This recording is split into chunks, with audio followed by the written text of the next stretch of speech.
Obviously, this is a big goal to say, I want to be in a financial situation that I don't have to work. So what was underestimated? What seemed bigger when you actually got working on it? Yeah, so for me, it was a lack of knowledge and my naivety around the whole investing side and how that sort of stuff worked. Obviously, behavioral changes and how we go about saving money and approaching that as well. But there's no education. We're not taught this stuff in school. So when it comes to actually having surplus money and then needing to decide where it goes, without proper education behind us, then that whole process becomes quite difficult. And that starts even, like, one of the first things I did actually was go to find a financial advisor, and he advised me correctly to set up a pension, but he didn't put me in the funds that I now know I should have been in. So for 2 or 3 years, I was in high fee funds that weren't really high risk in terms of we had 30 or 40 year runway. So we should have been in equities, and I was in like a mixed bond, equity and cash fund.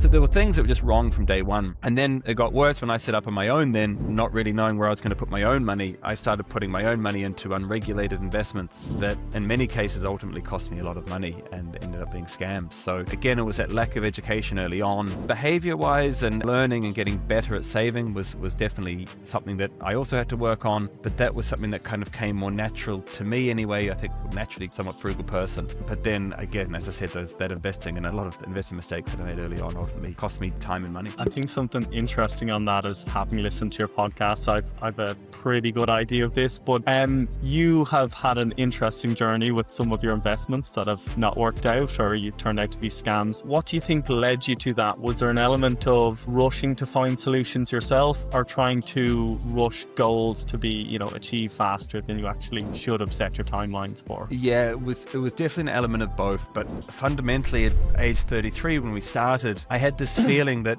we were too late. We needed to rush somehow. We didn't have this long-term investor mindset, which is a silly thing to look back on, and it's quite funny when I look back. So I was chasing I wanted to try and get there within 5 years or so. I had this 5-year ambition, and I was like, well, if I can get returns of 15% per year, then that would allow my income or the investment to double over 5 years. So I was rushing everything as quickly as possible.